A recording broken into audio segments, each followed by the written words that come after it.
E aí, pessoal, tudo bem? Estou aqui hoje para falar sobre o quinto dia de jogos da Copa América. Duas partidas tivemos hoje, né? A vitória do Peru sobre a Bolívia no Maracanã por 3-1, um pouco mais cedo, e na sequência o empate frustrante da seleção brasileira contra a Venezuela por 0-0. Vou detalhar um pouquinho como eu venho fazendo desde semana passada, o que aconteceu em cada jogo e os porquês, né, desses resultados. Começando pelo primeiro jogo, por Peru e Bolívia no Maracanã. Hoje o Ricardo Gareca, técnico da seleção peruana, resolveu escalar um time um pouco mais solto. Na estreia do Peru, ele tinha colocado um meio-campo com 3 jogadores, né? Era o Gonzalez, Yotun e Tapia. Hoje ele colocou o Polo, que é um atacante, jogador de lado de campo, joga na Major League Soccer dos Estados Unidos. Pelo lado direito, o Polo. O Cueva pelo lado esquerdo, com um pouco mais de liberdade para flutuar para o centro. E o Farfán um pouquinho por trás ali do Paulo Guerreiro, né? Esse entrosamento que ele já tem há muito tempo. E a Bolívia repetiu o mesmo time da estreia quando perdeu por 3-0 contra o Brasil. E um jogo que teve uma dinâmica bem clara, assim, né? A seleção peruana se sente mais confortável com a bola, então era natural que tivesse mais a posse, e a Bolívia é um time reativo, porque a gente sabe que é uma equipe que não tem tanta qualidade técnica, então se sente confortável se fechando para sair em contra-ataque. A questão é que a seleção peruana, talvez pelo empate da estreia e a necessidade da vitória, estava muito ansiosa no primeiro tempo, né? Então criou muito pouco, até conseguia ter a bola no campo de ataque, trabalhava essa bola de um lado para o outro, mas próximo da área errava. É claro que a gente tem que considerar o bom trabalho defensivo da seleção boliviana, mas também, mais uma vez, pegar no pé da seleção peruana, que na estreia aconteceu a mesma coisa contra a Venezuela. É um time que tem bons jogadores tecnicamente, jogadores criativos, né? Você tem o Cueva, você tem o Farfán, o Paulo Guerreiro, que por mais que seja um centroavante, sai bastante da área, ajuda nessa circulação da bola. O próprio Yotun, né, que jogou no Vasco como lateral no início da década e hoje é outro jogador completamente diferente, atuando no setor de meio campo. Então é um time que tem ali material humano para fazer um pouco melhor, e no primeiro tempo ficou devendo demais. A Bolívia, quando percebeu que o Peru estava errando mais do que o natural, foi ganhando confiança, foi saindo um pouquinho mais, e logo no primeiro lance que construiu ofensivamente, chegou ao seu gol de pênalti, bem batido pelo Marcelo Moreno. E dali até o final do primeiro tempo, até o gol de empate do Peru, a Bolívia foi melhor, se defendendo bem e mantendo até um pouco mais a posse de bola do que fazia no início do jogo. Bons movimentos de infiltração do Salcedo, camisa 20, volante. O Saavedra estava muito bem, né? Até o gol de empate do Peru pelo lado direito. Marcelo Moreno também recebendo muitas ligações diretas, ganhando ali na defesa do Peru. O Raul Castro passou a participar um pouquinho mais do jogo. Até que aos 44, num raro contra-ataque do Peru, o Saavedra, né, que tinha sido importante no lance do gol, falhou. E aí o Cueva, que estava mal em campo, um tapa na bola, deixou o Guerreiro na cara do gol. Ele fez um golaço, driblou o goleiro boliviano, drible da vaca, e correu para abraço. Depois disso, o Peru melhorou no jogo. Na segunda etapa, a Bolívia, sabendo que precisava vencer essa partida, se quisesse manter vivas ali as chances de classificação, precisou sair um pouquinho mais.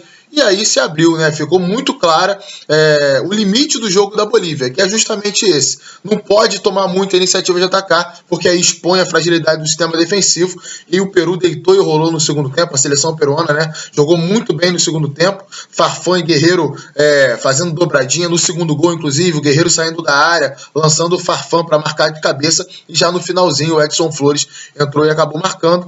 3-1, uma vitória esperada da seleção peruana, que mais uma vez oscilou ao longo dos 90 minutos. Eu acho que para o jogo de hoje foi bom, mas projetando o restante da competição fica um pouco preocupante para quem esperava uma seleção peruana talvez com mais condições de chegar numa semifinal ou até mesmo numa final de Copa América. A Bolívia é aquilo mesmo que todo mundo esperava, é limitada tecnicamente e taticamente, não pode fazer muito diferente do que simplesmente se defender e buscar o contra-ataque. Vamos agora à segunda parte, com certeza mais esperada. Brasil e Venezuela se enfrentaram na Fonte Nova, o empate por 0-0 foi bem frustrante. Acho que a atuação da seleção brasileira, mais uma vez, não foi boa, apesar de ter havido uma evolução, né? Você vê aqui pelo título do vídeo, eu até coloquei, o Brasil evolui pouco. Porque, de fato, a estreia contra a Bolívia, no período do jogo em que o Brasil empatou por 0-0 contra a Bolívia, foi, de fato, um jogo muito ruim da seleção brasileira, pouca movimentação, pouca inspiração. Não que hoje tenha sido tão diferente, mas se a gente pegar os primeiros 15 minutos de jogo, foram excelentes do Brasil, né? Uma ocupação de espaços um pouquinho diferente do jogo contra a seleção boliviana. Já preparei uma animação, mas antes vai entrar a arte das escalações para vocês verem aí. O Brasil hoje teve a volta do Arthur no meio campo, né? O Fernandinho começou no banco de reservas, até entrou na segunda etapa, mas o Arthur foi o titular do meio campo da seleção brasileira. Hoje o restante da equipe sem nenhuma alteração. E a Venezuela teve o retorno do lateral direito, o Ronald Hernandes, o Rosales, que jogou como lateral direito à estreia, veio para a lateral esquerda, e o Osório entrou na zaga. Aliás, uma senhora partida da dupla de zaga da Venezuela. Tanto o Osório quanto o Villanueva jogaram muito bem. O Villanueva já havia ido muito bem na estreia contra o Peru. O Osório ficou no banco, jogou o Chancellor naquela ocasião. O Osório voltou ao time hoje e fez uma partidaça. É claro que também muito beneficiados pela postura do Brasil no segundo tempo, de ficar lançando bola a esmo para a área, chuveirinho sem trabalhar tanto, e uma dupla de zaga bem posicionada acaba se destacando num cenário como esse. Mas foi uma Venezuela também com o Matisse pelo lado esquerdo, que é um jogador que marca mais que o Savarino. Ele foi importante para ajudar a conter os avanços do Daniel Alves, mas um Brasil que ocupou os espaços de uma forma um pouco diferente. Já vendo aí essa animação, você percebe o seguinte: sempre o Daniel Alves dando amplitude pela direita, bem aberto, com muita liberdade para inclusive atacar a área do time venezuelano. O Richarlison flutuou para dentro, né, para se aproximar ali do Roberto Firmino. O Coutinho um pouquinho mais de trás, vou falar um pouquinho sobre o Coutinho. O David Neres bem aberto pelo lado esquerdo e o Felipe Luiz trabalhando de trás. Basicamente ele na mesma linha do Arthur e do Casimiro, circulando essa bola. E aí quando a bola chegava perto da área, ele tinha mais liberdade para fazer as ultrapassagens pelo lado esquerdo. A questão é que o Brasil não conseguiu manter a intensidade desses 15 minutos iniciais. Além do bom trabalho de bola, era um Brasil que, assim que perdia a posse, pressionava muito rápido, né? Essa, para mim, é a principal marca do time do Tite. É um time que, além de se defender bem, é um time que a transição defensiva. O que é a transição defensiva? Esse momento da perda da bola. Alguns segundos depois da perda da bola, é um Brasil que reage muito rápido e no início do jogo, sobretudo, retomou várias bolas no campo de ataque. Passou esse momento inicial, a Venezuela conseguiu sair um pouquinho mais, até chegou a assustar o gol do Brasil ali em 2 lances, em meados do primeiro tempo, mas depois se retraiu de novo. É um time que tem um ótimo sistema defensivo, aqui não cabe só a gente criticar a construção ofensiva do Brasil, temos que elogiar também o sistema defensivo da Venezuela, que não é mais aquela seleção saco de pancada, já deixou de ser há algum tempo, inclusive. Tem bons jogadores com mais qualidade técnica do que tinha, atletas que jogam no futebol europeu, então estão mais acostumados a enfrentar desafios como esse de hoje contra a seleção brasileira. Então é um time que é mais forte, mas esse é um ponto. O outro ponto é que o Brasil tem muita dificuldade na construção ofensiva por alguns pontos, alguns detalhes. Eu vou começar a enumerar aqui. Em primeiro lugar, acho que ainda falta à seleção brasileira mais mobilidade. Acho que o Brasil está com um ataque muito posicionado e poucas trocas, sabe?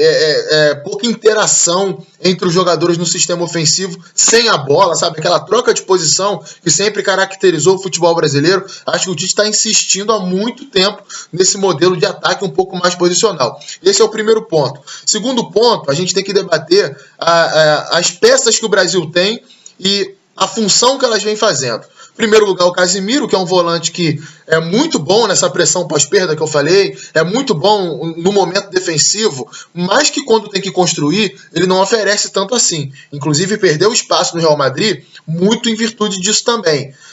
Não é o caso do Casimiro sair do time, mas tentar um meio-campo onde o Brasil fique menos dependente desse primeiro passe do Casimiro.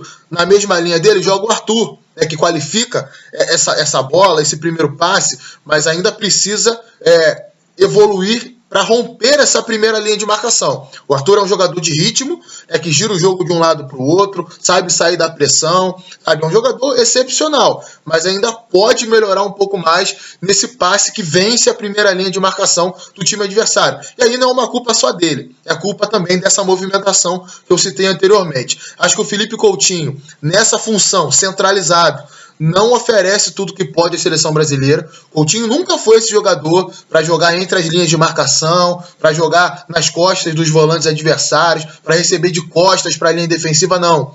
Coutinho sempre foi um jogador de definição, um jogador que vai ser um complemento do ataque. Não é um jogador tanto de construção. O forte do Coutinho é sair do lado esquerdo do campo, flutuar para o centro. Ele é o elemento surpresa entre as linhas de marcação. Ele não é o cara que vai jogar posicionado ali, como vem jogando. Isso vem prejudicando demais o futebol dele na seleção brasileira. Acho que o Tite está insistindo também muito tempo nesse tipo de coisa. Um outro ponto que, a meu ver, o Tite pecou hoje também foram nas substituições.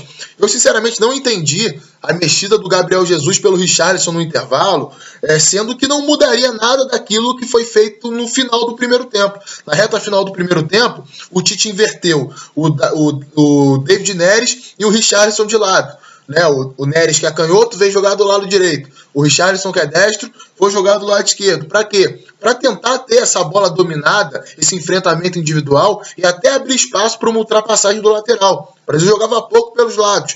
Nesse ponto eu entendi. O problema todo é que o Tite sacou o Richarlison no intervalo. O Richarlison não fez um mau primeiro tempo para colocar o Gabriel Jesus, que até entrou bem no jogo. Mas em termos de característica, o Gabriel Jesus não ofereceu nada além para a seleção brasileira que o Richarlison poderia oferecer. Então, foi uma substituição que naquele momento acabou sendo queimada, na minha visão, de uma forma desnecessária. A segunda mexida, a entrada do Fernandinho na vaga do Casimiro.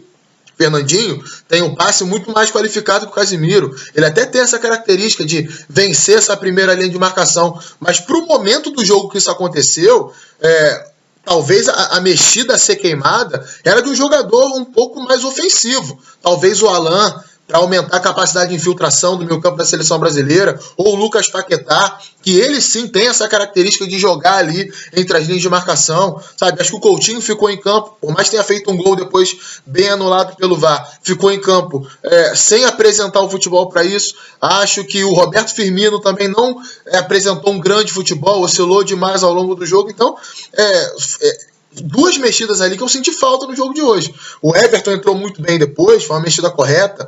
Acho que acrescentou bastante a seleção brasileira, fez uma jogadaça, inclusive, nesse gol anulado que o Coutinho fez. Acho até que o Everton poderia ter entrado antes na seleção brasileira, mas senti falta, tanto do Alan quanto do Paquetá. Acho que são dois jogadores que poderiam acrescentar mais à seleção. O Brasil tem que crescer, tem que evoluir. Acho que passa muito por esses fatores que eu citei. A Venezuela fez o jogo dela, o jogo que ela sempre faz contra as seleções mais fortes, se fecha, se resguarda, tenta matar o jogo no contra-ataque. Não conseguiu. O Brasil nesse aspecto foi bem, impediu que a Venezuela criasse.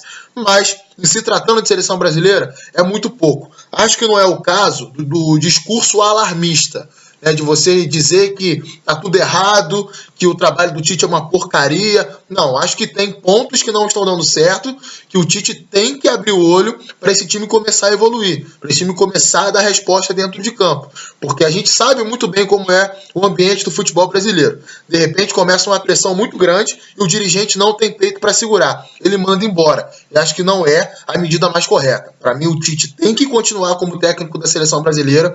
Já provou por A mais B que é o cara mais capacitado hoje no Brasil para comandar a seleção. Vem errando? Vem errando.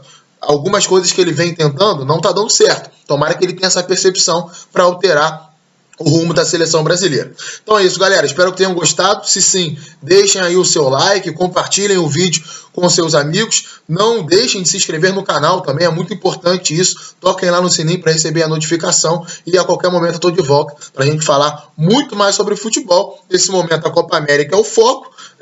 Estou tentando, dia após dia, colocar os vídeos aqui, comentando os jogos, analisando as partidas, explicar o porquê dos desempenhos de cada equipe, sempre nessa pegada um pouco mais analítica, sem polêmica, sem gritar, sem muita coisa desnecessária que a gente vê muito por aí na grande imprensa. Forte abraço a vocês, obrigado pela audiência mais uma vez.